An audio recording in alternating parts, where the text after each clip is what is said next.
So this is the backstory of Flood of Memories. I wrote this song back in 1998. I was down in Atlanta and I was visiting my grandparents. And I had to go drive somewhere that was over near where I grew up, which was in Decatur in Atlanta near Emory. And as I was driving through there, I recognized the apartment complex that was where I grew up. And it was in the process of being remodeled, and Emory was taking that area over to make it student housing and and campus buildings and things like that. So it was in the process of being remodeling. So the timing was actually good that I got there, because I've been back there since then, and all the stuff that I saw was all gone now. But I could actually then still see the apartment building that I grew up in. And so this is where I was living when I was 5, when my parents got divorced. And my dad ended up getting an apartment at the same apartment complex, but just like kind of around the corner where my sister and I could walk over there and visit him. But he, a lot of times we would walk over there and he'd have a girlfriend over, and so we'd have to leave. He'd be like, no. So it was like a really intense time for me. Obviously, my parents getting divorced, but also like, my sister and I getting rejected by our dad when we went to see him. So I've been doing a lot of research on attachment styles, and I've got primarily an anxious attachment style, and then pretty close secure, and then my third runner-up area as far as percentages is fearful avoidant attachment style. So I've been working a lot on healing this. I've realized how much of an impact it has, not only on my romantic relationships, but also in other areas of my life as well. And so I have been very, very active on doing tons of research in this area and working on this recently. Now, I've done work in the past. I've had some NLP and EFT sessions and some combinations of those, and timeline therapy, which is also, all of that has helped.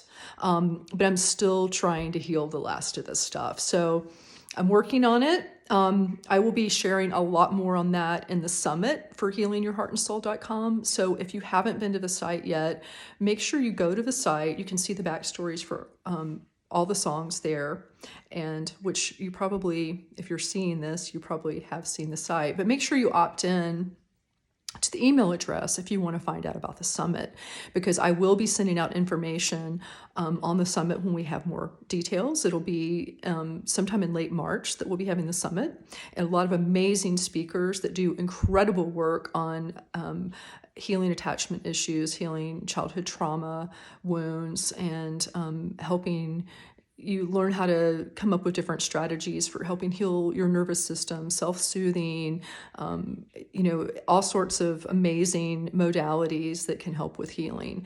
So I encourage you to get signed up for the newsletter, just so you'll know about that when I've got more information about it. Because if you're somebody who has abandonment issues, or has anxious attachment style, or fearful avoidant attachment style, then, and even avoidant attachment style, which I don't have, but these tools are going to help you no matter what your insecure attachment style is. So unless you're 100% secure, then this will be very helpful information for you. So yeah, the song, when I drove back there, and I started seeing all the buildings where I grew up, it just like triggered this flood of memories just coming back, and all these intense emotions, and, like really where I had hid my childhood traumas, like it just came popping back up for me. So yeah, it was a pretty powerful experience, and this is one of my favorite songs I've ever written. I love it. I'm really excited about recording this. It's going to have like Native American flute and traditional instruments, guitar, bass, all that, and drums.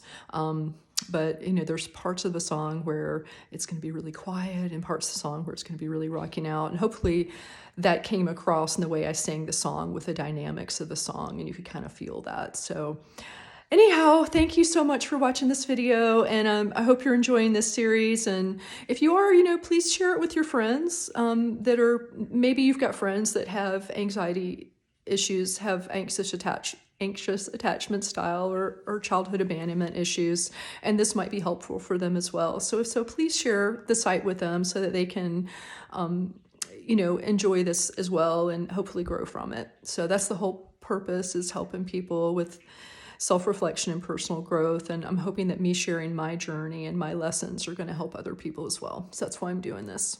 All right, thanks so much.